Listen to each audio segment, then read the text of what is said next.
ఇప్పుడేమో బాణాలు కదా ఆమె కాంగ్రెస్ పార్టీ బాణం, జగనన్న బాణాలు ఇంకో బాణాలు కదా ఆమె. షర్మిల గారు ఇండివిజువల్గా ప్రదేశ్ కాంగ్రెస్ అధ్యక్షురాలు ఆమె అక్కడ ఆ బాణాలు వాళ్ళే.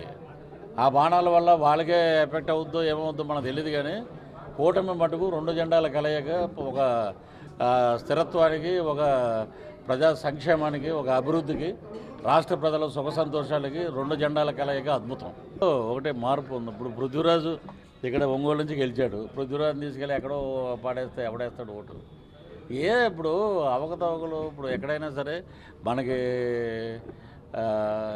అన్సెక్యూరిటీ ఉన్నప్పుడు 175 మేము గెలుస్తూ ఉన్నప్పుడు మీకు ఎందుకు భయం? వాళ్ళే గెలవాలిగా.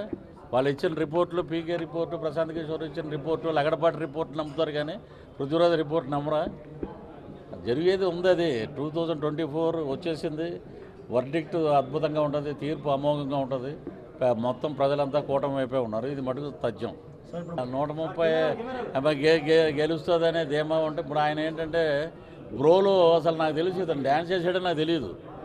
నేను ఏదో సముద్రకాని గారు ఏం చెప్పారంటే ఒక బాధ్యత లేని ఒక వ్యక్తి డ్యాన్సులు వేస్తున్నాడు, అలాంటి క్యారెక్టర్ ఉంది, మీరు చేస్తారన్నట్టే చేశాను నేను. అంబటి రాంబాబు గారు మినిస్టర్ ఏంటి రోడ్ల మీద డ్యాన్స్ చేస్తున్నాడు?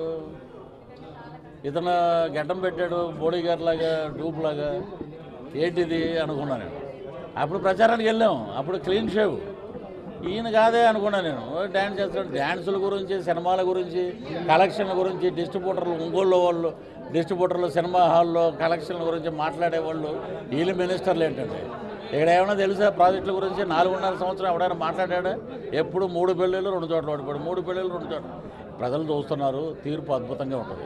136 స్థానాలతోటి మిశ్రమ ప్రభుత్వం ఏర్పడితే 21 ఎంపీ స్థానాలు రాసుకోండి. ఇది నేను వస్తున్నా త్వరలో మార్చిలో ప్రచారానికి, అప్పుడు చూపిద్దాం మిగతా సంగతి అంతా. నేను పోటీ చేయనండి, నేను ఆ కూటమి వెనకాల ఉంటాను. నేను ఇప్పుడు మా చంద్రబాబు గారును పవన్ కళ్యాణ్ గారు వదిలిన బాణం పృథ్వీరాజు ఒకటే. ఇప్పుడు ఇది తప్పితే ఇంకేముంది? ఇప్పుడు ఈ 3 పెళ్ళిళ్ళు చేసుకోవడం వల్ల పోలవరం ప్రాజెక్ట్ ఆగిపోయిందా? లేకపోతే ఒంగోలు రోడ్లు ఆగిపోయినాయా? నెల్లూరులో డెవలప్మెంట్ ఆగిపోయింది? ఎందుకండి మాట్లాడినాయి? నీవు చేసిన అభివృద్ధి ఏది? రాజశేఖర రెడ్డి గారు ఉన్నప్పుడు ప్రెస్ మీట్లు ఉండేవి. ఇప్పుడు ఎవరో ఏం మాట్లాడలే. కొత్తగా గుడ్ మార్నింగ్ హైదరాబాద్ అనేవాడు చిరంజీవి గారి సినిమాలో, ఏదో సినిమాలో పెట్టారు కదా, అది గుడ్ మార్నింగ్ అని ఒకటి వస్తుంది. ఆవిడేమో రోజా గారు గుడ్ మార్నింగ్ అని కొత్తగా పెట్టింది. ఇది ఇలాగే ఈ బూతులు మినిస్టర్లు, బూతులు యూనివర్సిటీ కుప్పగోలు పోయే రోజు దగ్గరలో ఉంది 100 డేస్లో.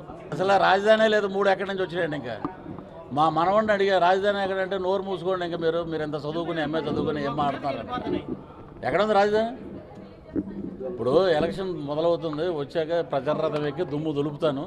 ఏంటనేది శ్రీకాకుళం నుంచి శ్రీకాళహస్తి వరకు ప్రచారం చేసి వాడుకు దొబ్బి వదిలేసినటువంటి అధికార పార్టీ దానికి తగ్గ సమాధానం చెప్పే రోజు దగ్గరలోనే ఉంది.